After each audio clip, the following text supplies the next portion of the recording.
मंगलाचरण करेंगे। नमो अरिहंताणं नमो सिद्धाणं नमो आयर्याणं नमो वज्रायाणं नमो लोये सवसाहूणम्।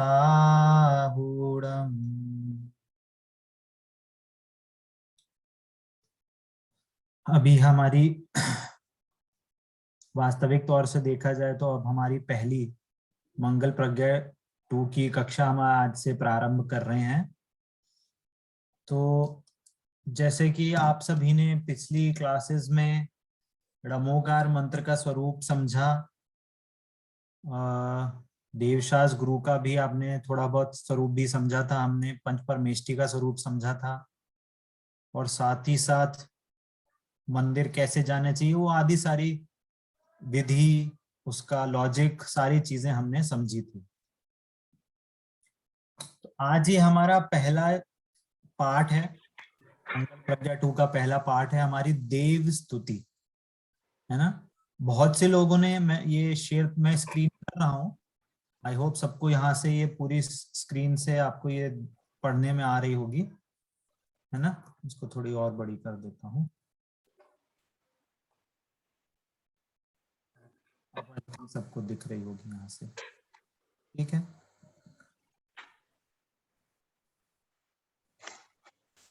ये स्तुति बहुत ही मार्मिक है, बहुत ही कहना चाहिए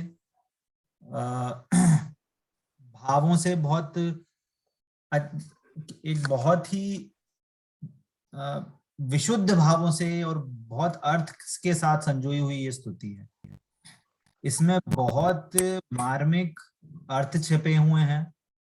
जो स्तुतियां होती हैं वो लिखी तो बहुत कम शब्दों में जाती है, पर उसके पीछे के जो भाव होते हैं वो समझना अत्यंत आवश्यक है। वो कहीं ना कहीं हमारे कोई ना कोई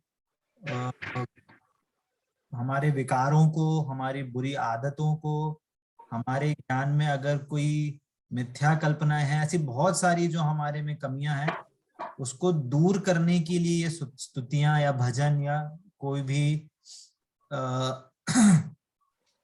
जैसे मंगलाष्टक आदि संस्कृत में भी हैं ऐसी कुछ स्तोत्र होते हैं। ये सारे चीजें का मुख्य उद्देश्य यही होता है कि इन पद्य के माध्यम से आप में छोटे शब्दों में हम ज्यादा से ज्यादा अर्थ ग्रहण करके उस चीज को बताएं, ठीक है।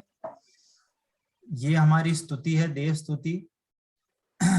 एक बार इसका हम पाठ करेंगे आज, फिर इसके बाद हम इसका अर्थ भी करेंगे, ठीक है। चाहे तो मैं चाहूंगा कि दो दो लाइनें मैं नाम बोलता जाऊंगा, वो आप दो दो लाइनें इसको जरूर पढ़ते जाएं, ठीक है। पहली 2 लाइन मैं पढ़ूंगा, फिर अल्फाबेटिकल ऑर्डर में जो जो लोग रहेंगे या जो भी मेरे पास स्क्रीन में दिख रहे हैं एक एक करके, फिर वो आप 2 2 लाइन पढ़ सकते हैं, ठीक है। जो रह जाएगा तो ऐसे कोई बुरा मानने वाली बात तो नहीं है, ठीक है। आप सुनिए, जैसा भी होगा वो देखेंगे, ठीक है। वीतराग सर्वज्ञ हितंकर भविजन की अब पूरो वास, ज्ञान भानु का उदय करो मम, मिथ्यातम का होए विनाश। मधुजी झांसी आगे। जीवों की हम करुणा पाले, झूठे वचन नहीं कहे कदा, पर धन कबहु न हरऊ स्वामी, ब्रह्मचर्य व्रत रखे सदा। तृष्णा लोभ बस बस बस, मधुजी बेंगलोर से। तृष्णा लोभ बढ़े न हमारा, तोष सुधा नित पिया करें। जी श्री जिन धर्म हमारा प्यारा, तिसकी सेवा किया करें। अमिता जी। दूर भगावे बुरी रीतियां, सुख रीति का करे प्रचार, मेल मिलाप बढ़ावे हम सब धर्मोन्नति का करे प्रसार।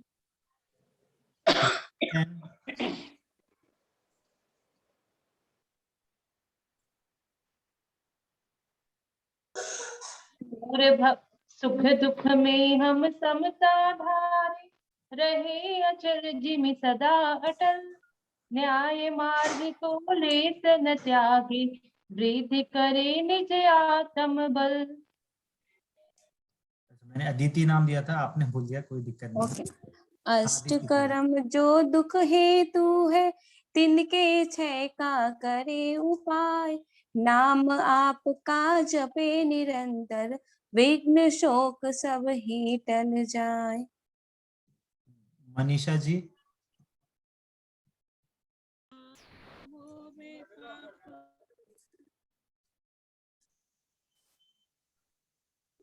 मनीषा जी आवाज आ रही है? बड़े सदा। हाँ, बीच में आवाज चली गई, चलिए कोई नहीं। कामिनी जी आप वापस पढ़ लीजिए। आत्म शुद्धि हमारा होवे, पाप मेल नहीं चढ़े कदा। विद्या की हो उन्नति हम में, धर्म ज्ञान का हूँ बड़े सदा। हाथ जोड़। बस बस बस, जो देखिए जो लिखा है ना उसको शुद्ध उच्चारण भी आना बहुत जरूरी है ना। लास्ट में आपने थोड़ा इधर उधर कर दिया, इसका ध्यान रखिएगा, ठीक है। हाँ, प्रतीक्षा जी लास्ट लाइन पढ़ेंगे आप।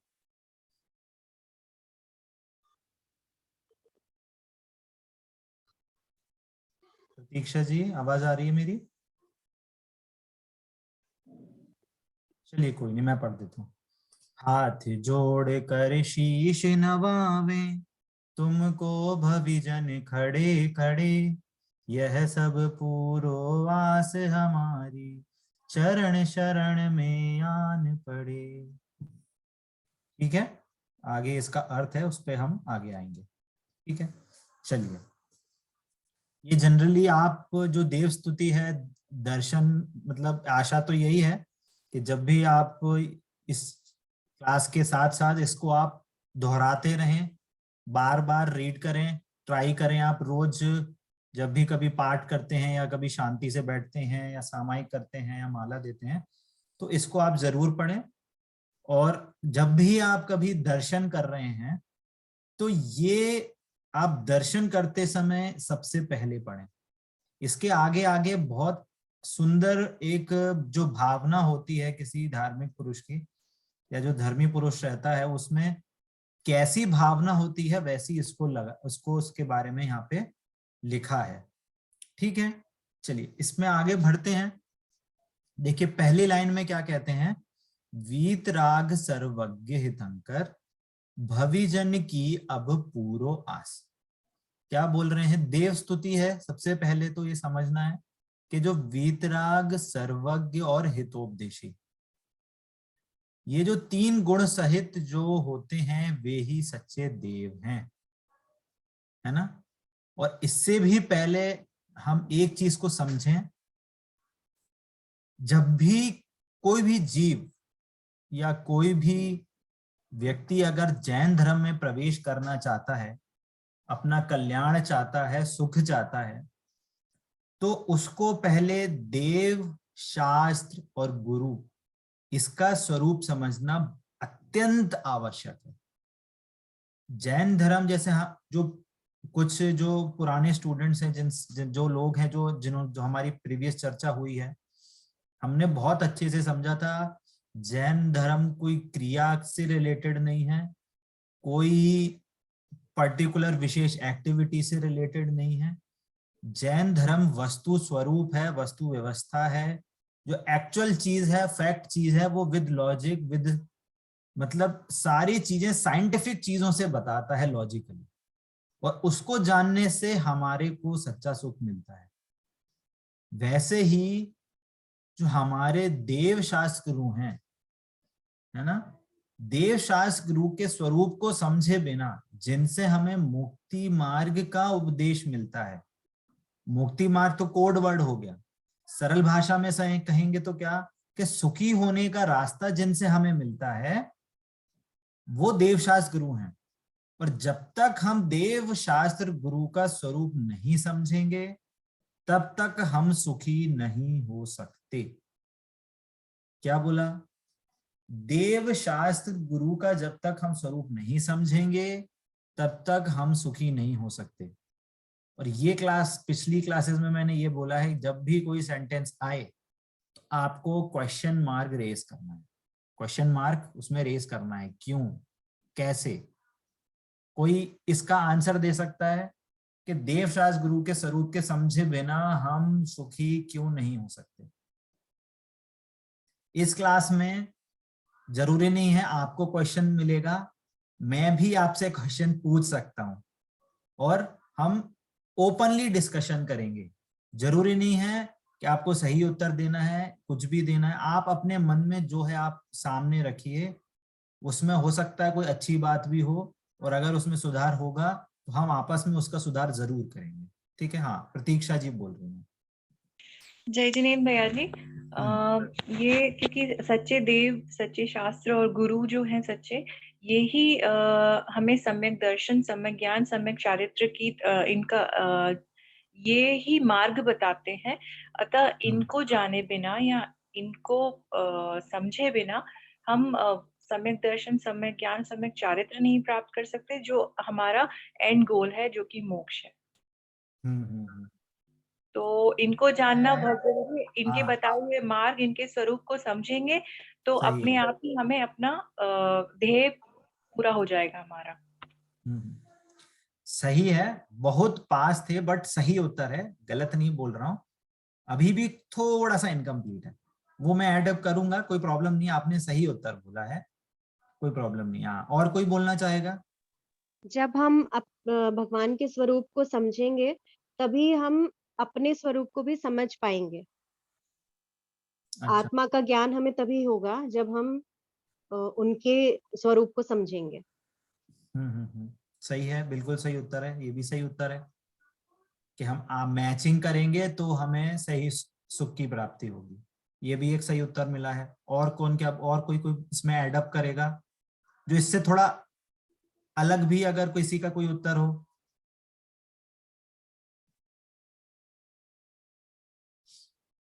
नहीं है? चलिए, कोई दिक्कत नहीं है, आपने आंसर सही बोला है। अब इसको थोड़ा सा हम ऐड अप करेंगे इसमें। ठीक है? देखिए, जब भी हमें किसी, कहना चाहिए हमारा कोई गोल होता है या हमें किसी चीज को पाना है ना? अभी हम लौकिक से ही बात कर रहे हैं, उस लौकिक की जो लॉजिक होगा हम इसको यहाँ पे भी अप्लाई करेंगे। ठीक है? पहले एग्जाम्पल समझते हैं। जैसे किसी को, हमें अपने बेटे को या हमें खुद को, जैसे हमें कुछ बनना है तो हम सबसे पहले क्या करते हैं? पहले हम एक आदर्श बनाते हैं। पहले क्या करते हैं? हम एक आदर्श बनाते हैं। अरे वो देखो, वो एक लड़का था, उसने इंजीनियरिंग करी और आज इतना बड़ा पैकेज लगा है उसका, उसको अब सारी सुख सुविधाएं हैं उसके घर में, और घर बैठे आराम से उसको सारी सुख सुविधाएं, कार है, लग्जरी है, ये है, वो सारी चीजें मिल रही। अरे वो देखो कितना बढ़िया डॉक्टर है, देखो उस वहां से पढ़ के आए थे तो अब यहाँ पे उन्होंने देखो इतना अच्छा क्लिनिक खोला है, तो उनके इतने अच्छे से वो आराम से सुख सुविधाओं में रहते हैं। तो हम क्या करते हैं सबसे पहले लाइफ में, या हम किसी व्यक्ति को भी देखते हैं, अरे देखो उन्होंने कितना अच्छे से घर मैनेज करा है, कितना अच्छा खाना बना लेती हैं, अरे ऐसे भी कर लेती हैं, वो भी कर लेती हैं। तो हम क्या करते हैं? हम कहीं ना कहीं किसी चीज को पाने के लिए सबसे पहले हम एक आदर्श खड़ा करते हैं। राइट? सबसे पहले हमारा एक आदर्श खड़ा होता है। फिर वो आदर्श यदि हमको लगता है कि हाँ ये हमारा आदर्श है, तो फिर हम उसकी जानकारी लेते हैं। अरे उसने ऐसा क्या काम किया, कौन से कॉलेज में गया, कहाँ से कोचिंग करी, कौन से स्कूल में गया था, कौन कौन सी बुक्स पढ़ी थी, या क्या रूटीन था उसका, ऐसे कहाँ से उसने ये काम सीख लिया। तो क्या करते हैं? या फिर हम उसके पास डायरेक्ट जाते हैं, तो उनसे पूछते हैं, अरे आपने कहाँ से कोचिंग करी, अरे आप वहां जाओ, उस सिटी में ऐसी कोचिंग है, वहां पे आपको सारी तैयारी करने की सबसे बेस्ट जगह मिलेगी। तो हम क्या करते हैं? भले ही उसने मान लीजिए कहीं तैयारी करी हो, पर बेस्ट टू बेस्ट हमको जहां वो संयोग मिल सकते हैं, या हमें सबसे बेस्ट टू बेस्ट जो हमको वो सर्विस मिल सकती है, हम वहां जाने की कोशिश करते हैं। बोलिए ये ऐसा जीवन में होता है कि नहीं होता? अपने लिए नहीं, अपने बच्चों के लिए हम आजकल करते हैं कि नहीं? अरे वो स्कूल कैसा है, देखो स्कूल में सारी, देखो स्पोर्ट्स भी होता है, पढ़ाई भी होती है, टीचर भी सबसे ज्यादा ध्यान रखते हैं, सारी चीजें अपन अपने लाइफ में कहीं ना कहीं इस गौर से हम इस सिचुएशन से हम गुजर चुके हैं, और हम बेस्ट टू बेस्ट एफर्ट करके वो सारी चीजें अपने लिए, अपने परिवार के वालों के लिए हम वैसी चीजें करते हैं। इसमें लॉजिक क्या निकला? लॉजिक क्या निकला? सबसे पहले हमने एक आदर्श चीज देखी जो हमारे को लौकिक अपेक्षा से अभी हमारे को सबसे बेस्ट सुख सुविधा प्रोवाइड हो सकती है यदि हम उस चीज को अचीव करते हैं। तो वो चीज हमने किसी के पास देखी है और वो हमको भी चाहिए। सेकंड चीज कि उन्होंने जिस रास्ते पे वो चले हैं, तो वो उस रास्ते को भी हम बेस्ट टू बेस्ट तरीके से पाना चाहते हैं और उस पे हम एक्ट करते हैं। ये दो चीजें हमको पता है। वैसे ही हमें अपने जीवन में सुख चाहिए। ये सुख छोटा मोटा सुख नहीं है, छोटा मोटा सुख नहीं, पारमार्थिक सुख, एक्चुअल सुख। जो हमें एक्चुअल सुख चाहिए वो पाने के लिए हम सबसे पहले अपने आदर्श को ढूंढना चाहिए हमको, सबसे पहले कि हमारे आदर्श कौन है। ये आदर्श का हमारा चैप्टर ऑलरेडी प्रज्ञा वन में हो चुका है ना? मंगल उत्तम शरण पाठ में हमने ये बहुत डिटेल में चर्चा कर चुके हैं। मंगल कौन है, उत्तम कौन है, शरण कौन है। आई थिंक वो सारा चैप्टर, सारे चैप्टर के कंटेंट्स, उसके सारे डिस्कशन आपके ख्याल में आ रहे होंगे। तो मैं अब उस डायरेक्शन में नहीं जा रहा हूं। अभी मैं ये निर्णय करके चल रहा हूं कि हमको ये निर्णय है कि हाँ, हमारे देव हैं, गुरु हैं, वो हमारे सुखी, सबसे सुखी आत्माएं हैं। हम क्या कहते हैं? उत्तम हैं वो, है ना, मंगल हैं और शरणभूत हैं। तो वो हमारे एक्चुअल में आदर्श हैं। तो जो एक्चुअल में आदर्श हैं, तो हमें ये भी नक्की हुआ है कि वो वास्तविक में सुखी हैं। जो हमें एक्चुअल सुख चाहिए वो उनके पास है ना? और उसी सुख को बताने के लिए अभी तो तीर्थंकर नहीं है, अभी हमारे पास हर टाइम मुनिराज भी प्रेजेंट नहीं है, ये ज्ञानी धर्मात्मा हमारे सामने नहीं है। हमारे पास शास्त्र हैं, जो उनकी वाणी है वो शास्त्र हमारे पास हैं, है ना? तो वो चीज is equal to, Jinvani is equal to तीर्थंकर की वाणी, मतलब तीर्थंकर की डायरेक्ट हमारे पास उपदेश है। ठीक है? तो वो भी हमारे को सुख का मार्ग बताने वाली है। समझ में आया? इस अपेक्षा से जो आपने लॉजिक दिया कि देवशास गुरु का जो हमने आत्मा का स्वरूप बताया है, क्यों बताया है? क्योंकि वो हमको जो सुख उन्होंने पाया है वो ही हमको उन्होंने अपने उपदेशों में बताया है। अमिता जी ने बोला कि हम उनकी मैचिंग करते हैं। मैचिंग क्यों करते हैं? क्योंकि हमने पहले इसको ये निर्णय करके, हमने ये पहले निर्णय किया कि वो हमारे आदर्श हैं, वो सच्चे सुखी हैं, तब हम उनके साथ मैचिंग कर रहे हैं। कि मैचिंग करने से वो भी आत्मा है, मैं भी आत्मा हूं, मैं भी सुखी हो सकता हूं, है ना? तो ये हमने क्या डिस्कशन किया कि हमने अपने देवशास्त्र गुरु का निर्णय किया, है ना? तो सच्चे सुखी होने का रास्ता हमें वहां से मिलता है। ये क्लियर होती है बात? अब उस देवशास्त्र गुरु में हमें इस स्तुति में देव के बारे में जान रहे हैं और देव की हम स्तुति कर रहे हैं। तो वो देव कौन है? देव के गुणों की बात क्या आई है यहाँ पे? वीतरागी, सर्वज्ञ और हितोपदेशी। ठीक है, अब एक एक शब्द के बारे में थोड़ी डिटेल में चर्चा करेंगे। ये सभी को क्लियर होता है कि हाँ, देवशास्त्र गुरु के स्वरूप के समझे बिना हमें सुख की प्राप्ति नहीं हो सकती। ठीक है, अब देव की जो हमारी डेफिनेशन हमारे सामने आती है उसको कहते हैं हम वीतरागी, सर्वज्ञ और हितोपदेशी। ठीक है, पहला वर्ड है वीतरागी, है ना? वीतरागी का शब्दार्थ क्या होगा? इसको हम दो पार्ट में बांटेंगे, वीत और राग। वीत मतलब बीत गया है जिसका, राग अर्थात राग, राग में राग द्वेष सब शामिल है। इसका कंबाइंड मीनिंग क्या हुआ? जिनके राग द्वेष मिट गए हैं वो वीतरागी हैं।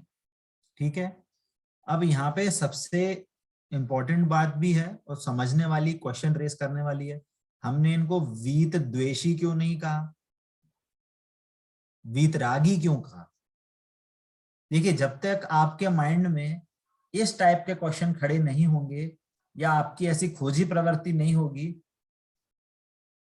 तो आपको इंटरेस्ट नहीं जगेगा, आपको उस चीज के बीच में भाव नहीं समझ में आएगा। द्वेष में नेगेटिविटी आ जाती है, इसलिए नेगेटिविटी झलक रही है।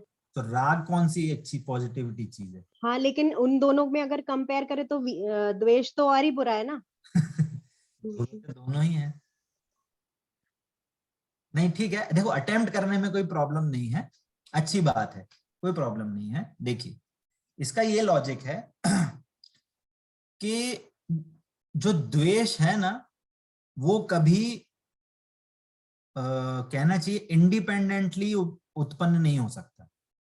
द्वेष, राग है वो इंडिपेंडेंट हो सकता है, मतलब जहां जहां द्वेष होगा वहां राग तो होगा ही होगा, दोनों एक साथ ही चलते हैं, बट द्वेष के पैरेलल में राग जरूर होता है। जैसे जैसे आपको आपके बच्चों से राग है, ठीक है, अगर आपके बच्चे को कोई बुरा कहेगा तो आपको ऑटोमेटिकली वहां द्वेष उत्पन्न हो जाएगा। क्यों? क्योंकि वहां पे किसी से आपको राग है। बात समझ में आ रही है? कहने का मतलब है पहले राग उत्पन्न होता है फिर द्वेष की कंडीशन बनती है। ऐसे नहीं हो सकता पहले द्वेष की कंडीशन बने फिर राग की कंडीशन बने। बात क्लियर होती है? हाँ, मधु जी कुछ पूछ रही है। भैया जी मैं ये कह रही हूँ, जैसे राग पर से होता है तो द्वेष भी तो पर से ही होता है, तो इसमें दोनों में सेम मतलब सिमिलैरिटी नहीं है फिर, मतलब दोनों हाँ है ना, दोनों सिमिलर हैं। देखो राग द्वेष तो पर से ही होएगा, में कोई डाउट नहीं है, राग द्वेष हमेशा पर से ही होंगे, वो कोई डाउट नहीं है। यहाँ पे पॉइंट ये है कि द्वेष से पहले हमेशा राग पहले उत्पन्न होता है। बस पॉइंट ये है। हाँ कामिनी जी कुछ पूछ रही है। इसका मतलब ये हुआ कि राग द्वेष, राग के कारण हमें द्वेष होता है क्योंकि हम उसको चाहते हैं, हम उसको जानते हैं, हाँ, फिर हमारी हाँ, भावना गलत या सही होती है तो वो राग के हाँ, साथ में द्वेष आता है। हाँ हाँ ऐसा। हाँ मधु जी।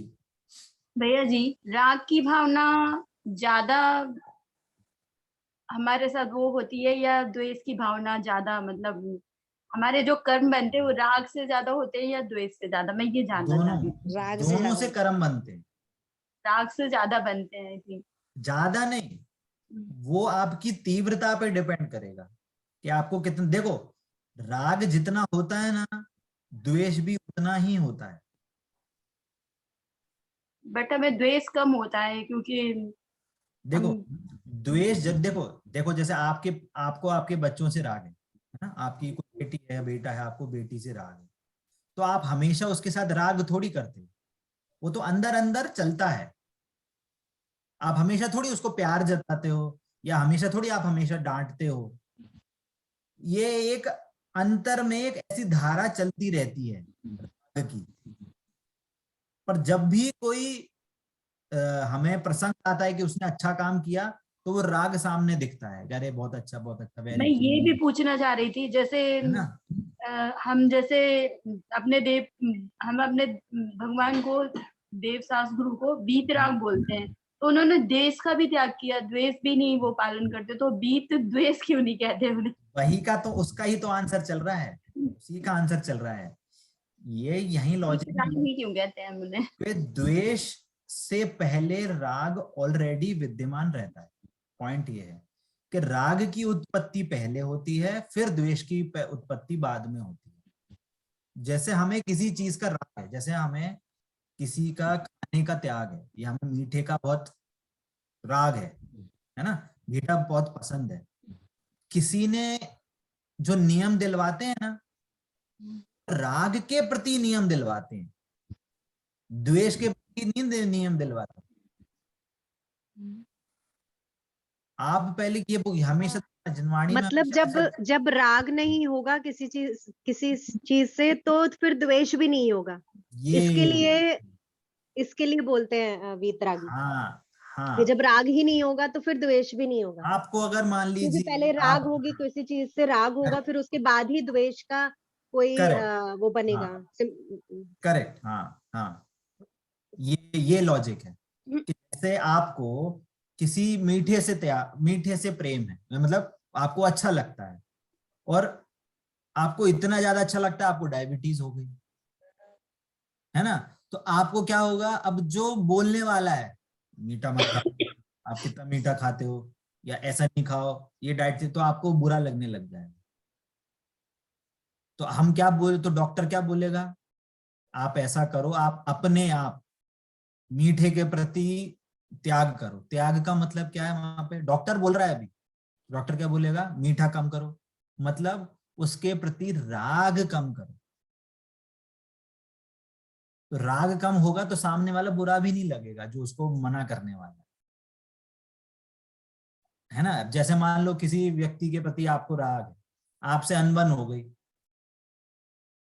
अब यदि उसके प्रति जो राग हट गया ना, अब मान लो उस व्यक्ति के प्रति कोई बुरा भी बोलेगा ना, तो आपको उसके प्रति झुंझलाहट या वैसे कोई नहीं होगा, कह रही है ऐसे क्यों बोल रहे हैं, ये तो हमारे बहुत अच्छे मित्र हैं। अब जब वो राग हट गया तो आपको उसके प्रति जो उनके लिए बुरा बोलने वाले हैं उनके प्रति द्वेष भी नहीं है। लॉजिक समझ में आता है कि पहले उस किसी वस्तु के प्रति राग उत्पन्न होता है, फिर उसके प्रति द्वेष उत्पन्न होता है। इसके लिए छोटे दादा और भाई जी बहुत अच्छा उदाहरण देते हैं। जैसे आपको रसगुल्ला बहुत पसंद है ना, और गरम गरम रसगुल्ला मिल जाए तो सोने पे सुहागा, एकदम बढ़िया चाशनी में डूबा हुआ रसगुल्ला मिल जाए। अब किसी ने पंखा चला दिया, उससे द्वेष, अरे पंखा बंद करो, गरम गरम अच्छा जल्दी ठंडा हो जाए। वो मक्खी गिर गई, ये गेट किसने खुला छोड़ दिया, उससे द्वेष हो गया, है ना। या किसी ने चम्मच नहीं दी, अब वो चम्मच नहीं देने वाले से द्वेष हो जाएगा आपको, अरे जल्दी चम्मच लाओ। अब कोई व्यक्ति जिसने गेट खुला छोड़ दिया उसको चिल्लाए, तुमसे 1 घंटे पहले कहा था, मक्खी आ जाती हैं, तब उससे राग हो गया। दुश्मन का दुश्मन दोस्त हो जाता है। तो ये श्रृंखला भी ऐसे ही चलती है। बात को लॉजिक समझ में आती है कि जिसने गलत काम किया था उसको भी गलत बोलने वाला आपकी राग की पुष्टि कर रहा है।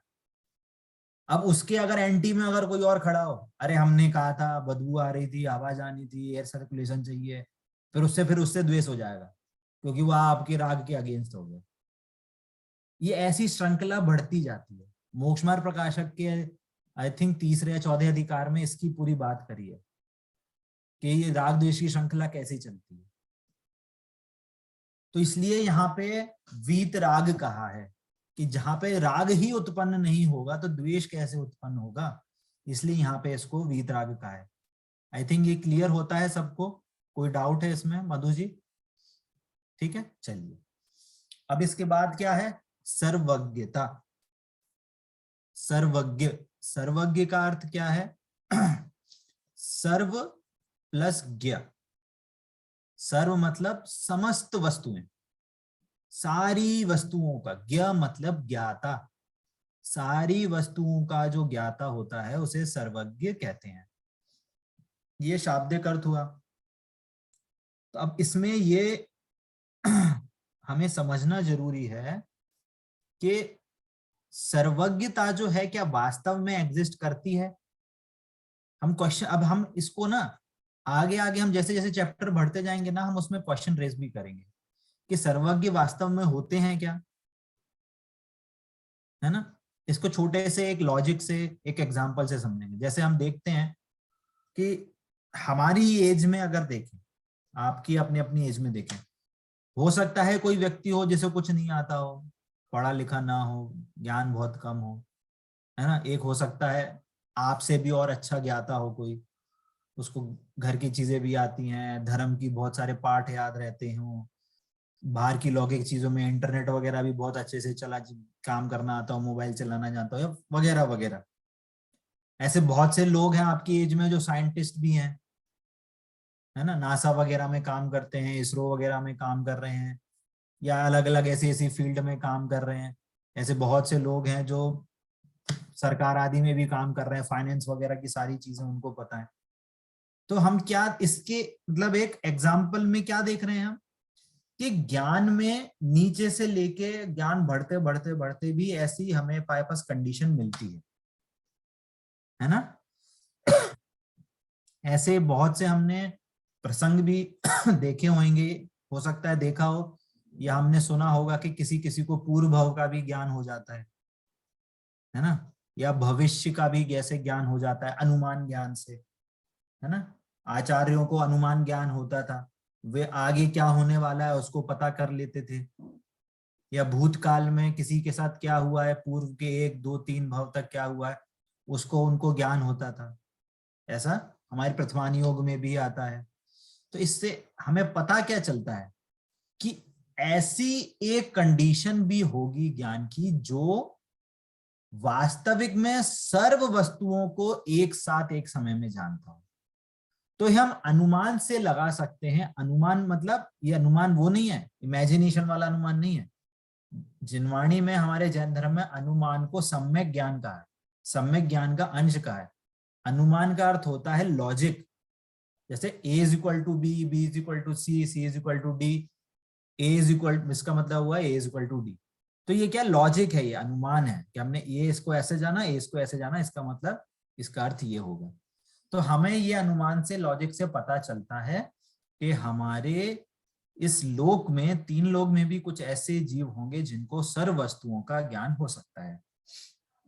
ठीक है, हमारी पूजा आदि में भी ऐसी लाइन आती है, क्या आती है, सकल द्रव्य के गुण अनंत पर्याय अनंता, जाने एक ही काल प्रगट केवली भगवंता। क्या बोल रहे हैं, सर्व द्रव्य के गुण पर्याय अनंत, सारे द्रव्यों के गुण पर्याय सबको क्या करते हैं, जानते हैं, एक ही काल, एक ही टाइम पे जानते हैं।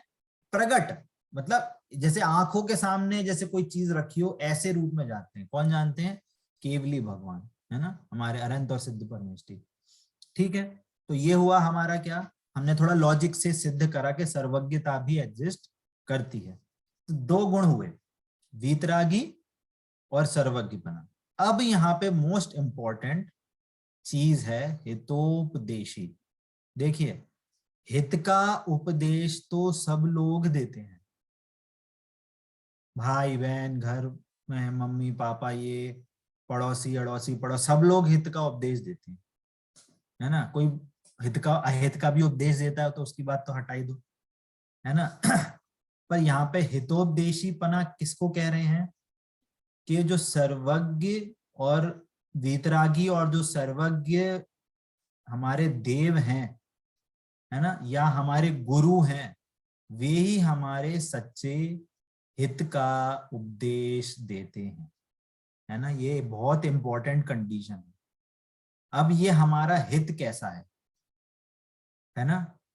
तो हमारे हित कैसे, सबसे पहले तो समझने वाली बात है कि वो हमको जीव कहते हैं, आत्मा कहते हैं, सबसे पहले इंपॉर्टेंट बात। और जो जीव का, आत्मा का जो हित है उसका उपदेश देते हैं। लॉजिक समझ में आता है। पहले उन्होंने हमको क्या कहा, जीव कहा, आत्मा कहा, है ना, ज्ञानमयी वस्तु कहा, जानने देखने वाली वस्तु कहा। उस आत्मा का, उस जीव का, उस जानने देखने वाली वस्तु का हित किसमें है, वो सुखी कैसे हो सकते हैं, सुख का रास्ता क्या है, फिर वो उस सुख का हित का उपदेश देते हैं। बात पकड़ में आती है। जब तक कोई गुरु, कोई शास्त्र या कोई देव हमको जीव ना कहे और उस जीव के हित का सही मार्ग ना बताए, वो हमारे देव की कंडीशन में नहीं आएगा, वो हमारे गुरु की कंडीशन में नहीं आ सकता। ये बहुत इंपॉर्टेंट बात है। क्यों? इसमें हमारे स्वयं का हित छुपा है। जैसे जैसे कोई डॉक्टर हो, है ना, या कोई स्कूल हो, या एग्जाम्पल के तौर पे डॉक्टर ही नहीं, भले ही वो डॉक्टर हो, पर यदि वो हमारे बीमारी का सही तरीके से डायग्नोस नहीं कर पाए, सही तरीके से वो हमारा इलाज नहीं कर सके, सही दवाइयां ना दे सके, कुपथ्य और सुपथ्य का सही उपदेश ना दे सके, तो बताओ आप उस डॉक्टर के पास जाओगे क्या?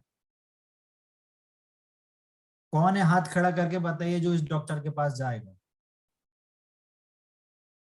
बताइए, नहीं जा सकते। वैसे ही जो हमारी अनादि से जो हमारे पास बीमारी है, हम जो दुखी हैं, हमारे अंदर जो दुख उत्पन्न हो रहा है, वो क्या हमारे लिए बीमारी ही तो हुई। शरीर में जब हमें कुछ एबनॉर्मल कंडीशन होती है तो क्या होता है? हमें दुख उत्पन्न होता है। पर अब तो हम तो यहाँ पे कह रहे हैं हम तो शरीर नहीं है, हम जीव हैं, आत्मा है। तो जब हमारे जीव और आत्मा में यदि दुख है, वो हमें बीमारी है, तो उस बीमारी के सच्चे डॉक्टर का ढूंढा ढूंढाई, उसका सर्चिंग हम करेंगे कि नहीं करेंगे? जैसे हम बाहर में हमें कैंसर हो जाए तो बताओ कितनी जगह हमारे फोन कॉल लगेंगे, बताओ कौन सा डॉक्टर है, ये सारे गूगल में सर्च करेंगे, वेबसाइट में देखेंगे कितने ऑपरेशन करे हैं, कितने उसका सक्सेस रेट है, कौन कौन सी दवाइयां हैं, क्या चीज होती है आज की डेट में, क्या लेटेस्ट टेक्नोलॉजी चल रही है, कौन वो डॉक्टर है जो इस लेटेस्ट टेक्नोलॉजी से कर सकता है काम। बोलो इतना सोच कर सकते हैं, करते हैं कि नहीं? कैंसर तो मैंने एग्जांपल ले लिया, कोई भी छोटी बीमारी होती है, सब उन सब के लिए हम ये काम करते हैं। वैसे ही जो हमारे अंदर जो दुख उत्पन्न हो रहा है अनादि से, हम जो इस संसार में परिभ्रमण कर रहे हैं, ये हमें क्या है? ये हमारी बीमारी ही तो है। हम बीमारी सॉल्व ही नहीं कर पा रहे हैं। अब उस बीमारी को सॉल्व करने का हमें रास्ता आमने सामने है हमारे पास। क्या बोला? उसका रास्ता देने वाले जो हमारे गुरु हैं, देव हैं, वो हमारे पास हैं। हमें ये ही नहीं पता है कि उन्होंने जो हमें बताया वो हमारे को सुखी कर सकता है। हमें यदि वो श्रद्धान हो जाएगा कि हमारे देव शास्त्र गुरु हैं, वो हमें सच्चा सुख उत्पन्न करा सकते हैं, वो ही हमारे सच्चे रास्ते में दे सकते हैं, तो वो हमारे को मोक्ष भी हमें प्रकट करने में निमित्त बन सकते हैं। ये उनका हितोपदेशीपना है। और यदि कोई ऐसा कोई उपदेश दे कि ऐसा करने से ये तुम्हारा दुख दूर हो जाएगा, ऐसा विधान करने से तुम्हारी कष्ट दूर हो जाएंगे, तुम्हारी बीमारी दूर हो जाएगी, नहीं तुम ऐसा करो, यूएस चले जाओ या इस फलानी नौकरी कर लो तो तुम्हारे सारे दुख दूर हो जाएंगे, यदि कोई ऐसा उपदेश दे रहा है तो ये हमारे को सच्चा सुख उत्पन्न कराएगा क्या? ये हमें समझने की बात है, ये बोलने की बात नहीं बोल रहा हूं मैं। अभी जिस कंडीशन में है, हम उस कंडीशन में ही उस चीज को अपनाएंगे, वो अलग बात है ना। डॉक्टर बोलेगा ऐसा नहीं करना, ये खाना है, तो हम वो करेंगे। पर हम अभी अपने माइंड में, अपने ज्ञान में हमें ये नक्की होना चाहिए कि हमारा पारमार्थिक सुख किसमें है। सिर्फ इस भव की कंडीशन को देख के सुख दुख हम उसका इवेल्युएशन नहीं करेंगे। हमारे इस जन्म के आगे भी हमारा दूसरा जन्म होगा, कहाँ होगा, किस कंडीशन में होगा, वो हमें नहीं पता है। तो उस कंडीशन में भी क्या हमारे को देवशास्त्र गुरु मिल पाएंगे? क्या उस कंडीशन में भी हमें ऐसी जो सुख सुविधा हमें मिली है वो मिलेगी? कोई गारंटी है? नहीं है। तो जो उपदेश हमें आज की डेट में मिल रहा है उसको हमें कैच करना चाहिए, और उस उपदेश में ये भी ढूंढना चाहिए कि वो हमारा पारमार्थिक सुख का उपाय उसमें है कि नहीं। तो इसलिए हमें हितोपदेशी जो गुण बताया है वो हमारे सर्वज्ञ और वीतरागी देव का ही बताया है। और हमारे कोई दूसरा कोई हो जो सर्वज्ञ हो वीतरागी ना हो, या वीतरागी हो सर्वज्ञ ना हो, है ना, तो वो हमें हितोपदेशी नहीं दे सकते।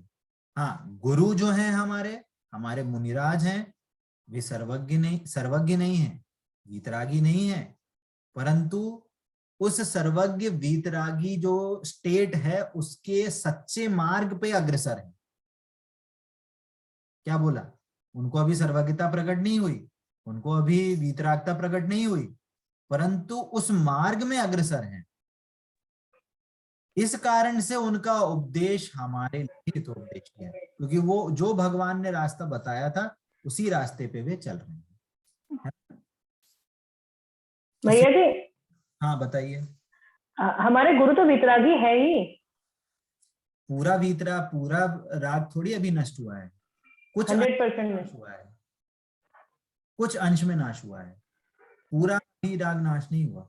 वो तो पूरा राग तो अभी अरंत अवस्था में नाश होगा ना उसका। इस एंगल से मैंने गुरु को भी इंक्लूड करा, क्योंकि ऐसा नहीं है कि जो पूर्ण वीतरागी सर्वज्ञ हैं वो ही होते उपदेश दे देंगे, नहीं तो फिर जो हमारे शास्त्र आदि हैं वो हमें झूठे सिद्ध हो जाएंगे। जो आचार्यों ने हमें शास्त्र जो हमें लिख के दिया है वो तो तीर्थंकरों ने थोड़ी लिखा, वो तो हमारे आचार्यों ने लिखा। आचार्य तो वीतरागी सर्वज्ञ नहीं थे, परंतु उनकी परंपरा में, जो सर्वज्ञ की परंपरा में, महावीर भगवान की परंपरा में जो सारे हमको शास्त्र मिले हैं वो उन्हीं की ही वाणी का कुछ अंश है ना। वो भी उन्होंने अपने भैया मन हितोपदेशी की कंडीशन तो लगती है ना फिर मुनिराज को? हाँ लगेगी। हितोपदेशी तो है ना? हाँ हाँ हितोपदेशी है, सच्चा मार्ग बताने वाले हैं इसलिए। हाँ, सर्वज्ञता और वीतराग मार्ग पे अग्रसर है। हाँ देखो, उन्हें कुछ अंश में वीतरागता है, उन्हें भी कुछ अंश में सर्वज्ञता भी है। सर्वज्ञता कैसे है कि वो अपनी आत्मा को स्व जानते हैं, बाकी सबको पर जानते हैं। तो उन्होंने सबको जान लिया कि मेरे अलावा कोई भी द्रव्य होगा, कोई भी वस्तु होगी, वो मेरे लिए आश्रय लेने लायक नहीं है। तो इस एंगल से वो भी कुछ अंश में सर्वज्ञ भी है। उनके ज्ञान में सम्यक ज्ञान हो गया है, सम्यक ज्ञान उनको भी है। जैसा केवल ज्ञानी में सम्यक ज्ञान है ना, भले वो सर्व वस्तुओं को नहीं जान रहे, वो संकेल से तो अल्पज्ञ हैं, परंतु जो सम्यक ज्ञान जो है वो भी केवल ज्ञान का अंश है, क्योंकि वो अपने आत्मा को, शुद्धात्मा को स्व जानता है। बाकी सब परद्रव्य जो उनके ज्ञान में आते हैं उनको सब परद्रव्य जानता है। केवल ज्ञानी भी अपनी शुद्धात्मा को स्व जानते हैं, बाकी जितनी ज्ञान में वस्तु झलक नहीं, और ये सर्वज्ञ का अर्थ तो ये भी है ना कि जो भूत, वर्तमान और भविष्य के तीनों काल का सब कुछ जानता है, वो सर्वज्ञ। वो इस एंगल से हमने केवल ज्ञानी के एंगल से परिभाषा कही है। जो अनंत सिद्ध भगवान है उस एंगल से हमने ये जनवाणी की, हमने उसका अर्थ बताया है। पर सर्वज्ञ तो सर्व के ज्ञाता तो हाँ सम्यक ज्ञानी पुरुष भी होता है, एक अपेक्षा से ना। अपेक्षा समझना जरूरी है, अर्थ नहीं, अनर्थ मत ग्रहण करिएगा इसका। उसकी एक कुछ अपेक्षा में उनको भी कहा जाता है ना। वो इस एंगल से कह रहा हूं कि ये सर्वज्ञ हितोपदेशीपना हमारे मुनिराज में भी घटित होता है, हमारे गुरुओं में भी घटित होता है कुछ अंशों में। तो इसलिए उनकी बात भी हमारे को हितोपदेशी है। परंतु ये भी ध्यान रखना है कि जो उपदेश है वो हमारे पारमार्थिक हित के लिए हो, तो ही वो वास्तव में उपदेश हित का उपदेश है। हमारे अगर मतलब कहना तो नहीं चाहिए, बट अगर कोई शिथिलाचारी, कोई धर्मात्मा है और वो हमें आत्मा का उपदेश ना दें, सांसारिक कार्यों का उपदेश दें, जहां पे हमारा आत्मा जीव का लक्षण ना हो, तो वो हमारा पारमार्थिक हित नहीं करेगा, शॉर्ट टाइम के लिए हित कर सकता है। पर हमारे जो हमें हित करना है, हमें अपना मोक्ष जाने का हित करना है, वो हमारा पारमार्थिक हित है। तो हमें पारमार्थिक हित को मुख्य करके ही अपने सारे सर्व कार्य हमें करने चाहिए। ठीक है, क्लियर होती है बात? तो बस इस छोटी सी बात को, इसको हम एग्जाम्पल से समझ के आज क्लास एंड करेंगे। हाँ मधु जी कुछ पूछते हैं।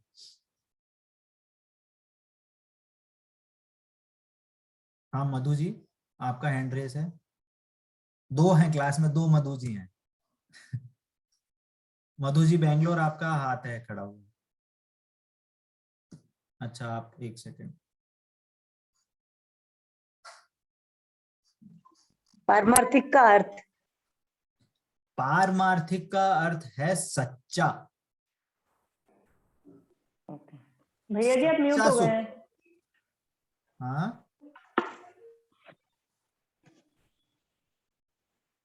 पारमार्थिक का अर्थ होता है वास्तविक सच्चा सुख। एक्चुअल सुख क्या है हमारा, कि जो हमारे आत्मा के आशय से उत्पन्न होने वाला जो सुख है वही वास्तव में हमारे को असली सुख है। जो भगवान अनुभव करते हैं, वो जो आनंद में हमेशा रमे रहते हैं, उसी आनंद में ही हमेशा अपने को रमा रहना चाहते हैं, किसी और में उनको सुख नहीं लगता।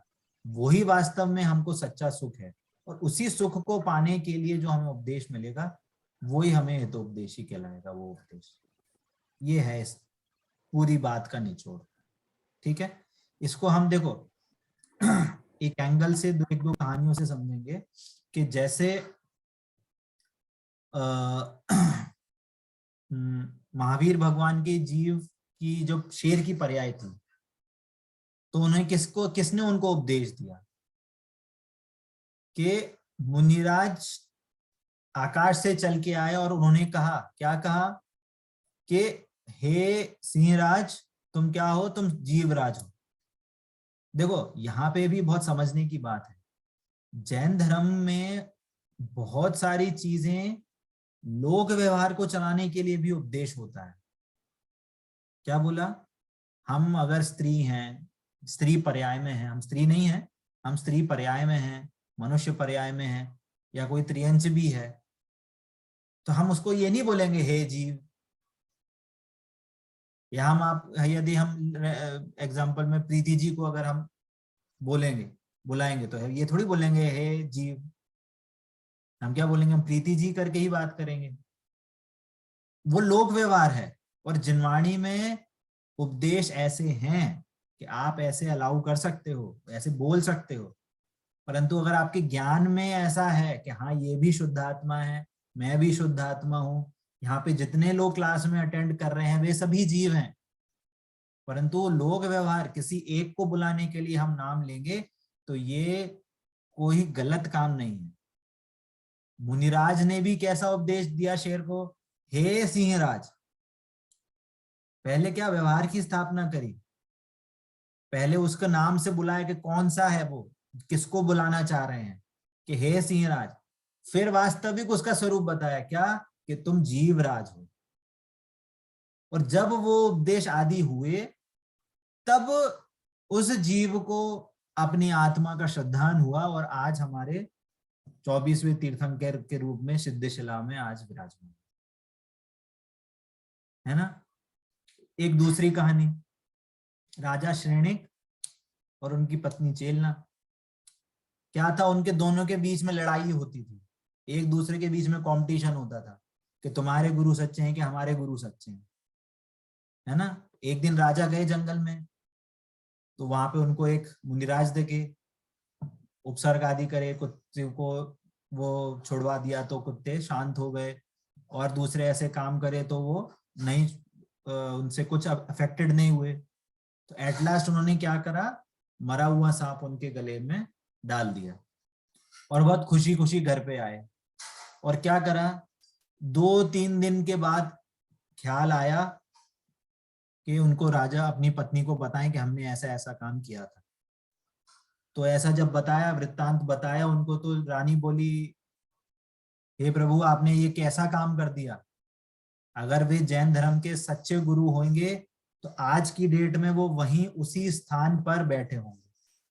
चलो जल्दी से चलो, उनका उपसर्ग दूर करेंगे। वे गए उनके साथ और देखा, क्या देखा, वो मुनिराज वहीं के वहीं बैठे थे और पूरी शरीर में उनकी चींटियां और पूरे ऐसी कंडीशन में थी वो।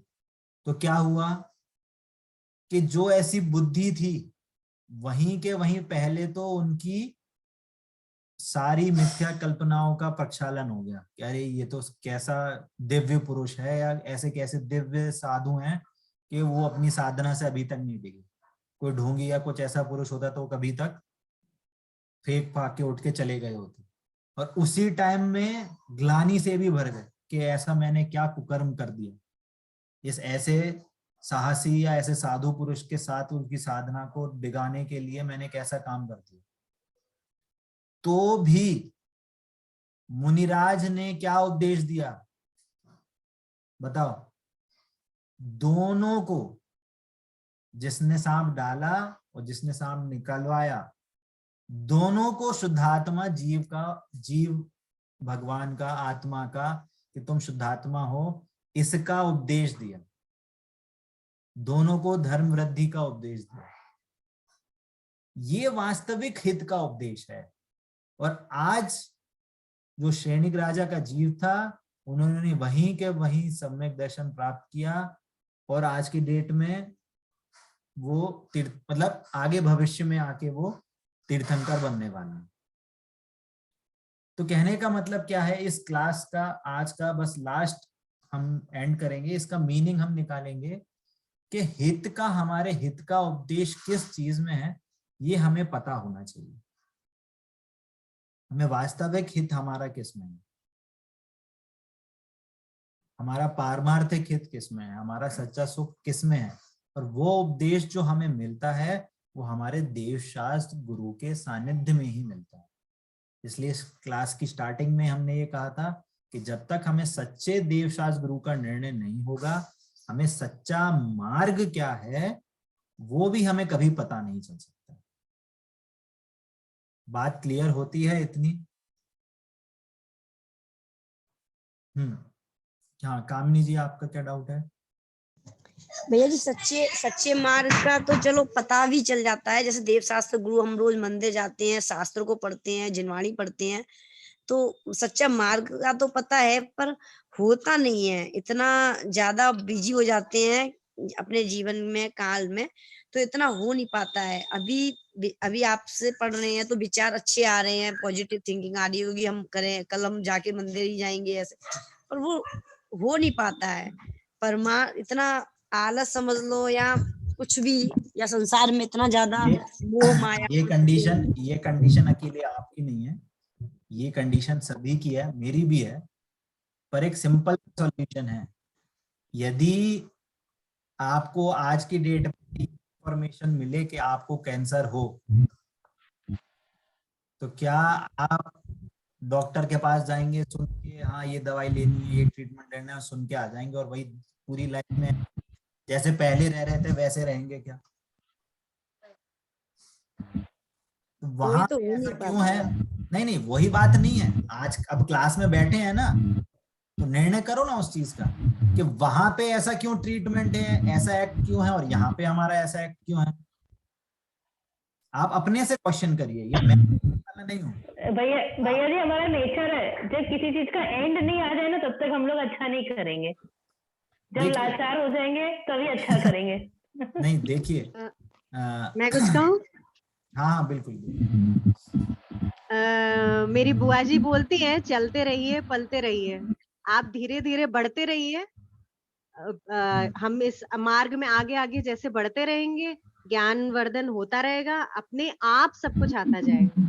सारी भावनाएं बिल्कुल अपने आप आती जाती हैं। देखिए बहुत सिंपल एग्जांपल है, डॉक्टर का भी एक दिन में नहीं बनता। जो सर्जन होता है, इतने सारे एक दिन में 10-20 ऑपरेशन करता है, वो एक दिन में नहीं बनता। एक दिन में विचार यार चलो आज मेरे को ऑपरेशन करना है। 10 साल का बच्चा नहीं बोलेगा, या 20 साल का भी हो जाए तो भी नहीं बोलेगा। वो क्या है, slow slow slow slow slow slow, first second third 10th 12th college के बाद MBBS, फिर उसमें MBBS MD, और ये कितनी स्लो प्रोसेस है। एटलीस्ट 20 साल का आपको डेडिकेशन चाहिए, 20-25 साल का, तब जाके वो पहला ऑपरेशन कर सकते हैं। और आप सोचो आज के दिन में ही धर्मात्मा हो जाए, आज के दिन में ही हमारे सारे कपड़ों का त्याग हो जाए, हमारी सारी चीजों का त्याग हो जाए। हम लोगों ने तो अभी अभी शुरुआत की है।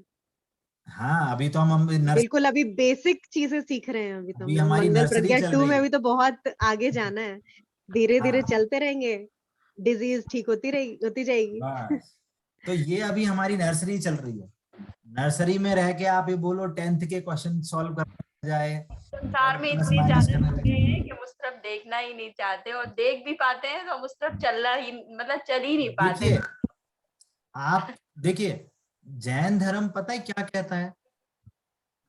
जैन धर्म में छोड़ा छाड़ी, ये त्याग वो त्याग, ये करना, ये जैन धर्म नहीं कहता। जैसे प्ले ग्राउंड में टॉय थमा देते जाते ना, ये छोड़ा छाड़ी करना, पूजा, ये सब चीजें करना, त्याग करना, ये उन लोगों के लिए है जिनका दिमाग नहीं लगता कि चलो कुछ तो त्याग करोगे, पुण्य तो बना रहेगा। एक्चुअल काम मोक्ष मार्ग में ज्ञान और श्रद्धान का है। यदि आपका ज्ञान स्ट्रेट डायरेक्शन में है, आपकी श्रद्धा अगर स्ट्रेट डायरेक्शन में है, तो आपका चारित्र अपने आप सही होता है। यदि आप अपने को सेम लाइन में अगर रख रहे हैं, जैसे कोई अगर किसी को डॉक्टर बनना है, किसी को इंजीनियर बनना है, तो वो ये नहीं सोचता कि मेरा आज मैं कौन सा पेपर सॉल्व कर रहा हूँ, अरे मैं डॉक्टर बनूंगा कि नहीं।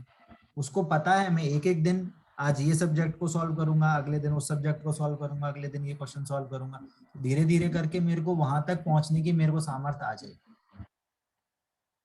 बात समझ में आती है? अभी भगवान को भी सम्यक दर्शन कब हुआ? शेर की पर्याय में। और मोक्ष कब हुआ? जो भी 7, 8, 10 भव तो लगे, तो एक ही भव में सारा काम हो गया क्या? और हम चाहते हैं कि एक ही भव में हमें अभी सम्यक दर्शन हो जाए, अभी मुनिराज बनना है और अभी के अभी मोक्ष। ऐसी नहीं है, ऐसा धर्म नहीं है। जैसे हम लोगों को तो अभी रेगुलर बनाना भी हार्ड पड़ जाता है कि रेगुलर रूटीन में ही हम अच्छा वही बस की नहीं है। देखिए, वही बोल रहा हूँ, वही क्वेश्चन है। जो सुई होती है ना, सुई को अगर मैं बीच सड़क में या जंगल में फेंक दूं, बोल दो आप उसे ढूंढ सकते हो कि नहीं? मैं ढूंढ सकता हूँ। अगर उस सही में धागा पूरा हुआ हो, कहीं भी फेंक दो तो आप उसे ढूंढ, उस धागे को पकड़ के या धागे तो सुई भी मिल जाएगी। तो जैन धर्म में ये नहीं कहा कि आप अभी के अभी मोक्ष ले लो, अभी के अभी आप मोक्ष से ले जाओ ना। यहाँ जैन धर्म बोलता है कि आप अपने वो सुई में बस धागा पिरो दो। अब आप किसी भी कंडीशन में हो, धागा के सहारे से आप अपने सुई के पास पहुंच जाओगे और उसका उपयोग करके आप काम करोगे। वो बस धागा पिरोने का काम हमें करना है। और धागा पिरोने के लिए हमारे पास इनफ टाइम है, इनफ एनर्जी है, इनफ सामर्थ्य है, हमारे पास इनफ कंटेंट भी है, हमारे पास इनफ मटेरियल भी प्रोवाइडेड है। हमारे पास आचार्यों ने जितनी जिनवाणी लिखी है उसमें से अब जो इम्पोर्टेंट अगर वो जिनवाणी भी पढ़ लो तो आपको इनफ है। सारी जिनवाणी भी पढ़ने की जरूरत है। उससे हमें अगर वो सुई में धागा पिरो जाएगा तो बस हमारा काम हो जाएगा। अब हम किसी भी कंडीशन में रहेंगे, बस हमें उस लक्ष्य को हमारे को पकड़ना है, तो हम किसी भी कंडीशन में रह के अपना लक्ष्य पूरा कर सकते हैं। बस सिंपल सी बात है, एज सिंपल एज। धर्म को जितना सिंपल रखेंगे उतनी जल्दी आपको उस धर्म के पास जाने के रास्ते मिलते रहेंगे। धर्म को जितना कॉम्प्लेक्स बनाओगे उतना कठिन लगेगा, उतना आगे बढ़ने के रास्ते भी कठिन। आज की क्लास करते हैं, समय तो बहुत है, पूरी रात भी चर्चा करेंगे तो अंत नहीं है। ठीक है, पहली वाली लाइन पूरी हो गई लगता है, ज्ञान भानु का उदय करो, मम मिथ्यात्म का होए बिना। ये अभी इसमें भी बहुत अर्थ है कि सम्यक ज्ञान क्या है और मिथ्यात्व क्या है। पर आपने वो क्लास समझा दिया हमें। हाँ, नहीं, इसका भी चर्चा करेंगे अगली क्लास में। इसकी पूरी तरीके से बहुत अच्छे से और बहुत एक्सप्लेन करके डिटेल में चर्चा करेंगे इसकी। ठीक है, किसी का कोई प्रश्न है तो मैं उसको भूलूंगा, अभी रोक लें, अगली क्लास में उसकी चर्चा करेंगे। ठीक है, चलिए। जिनवाणी के ज्ञान से सूझे लोकालोक, सुवाणी मस्तक नमो सदा देता हूँ लोक। बोलिए द्वादशांगमयी जिनवाणी माता की जय हो, जय हो, जय हो। जैन धर्म की जय हो, जय जय जिनेंद्र। सभी को जय जिनेंद्र। जय सभी को जय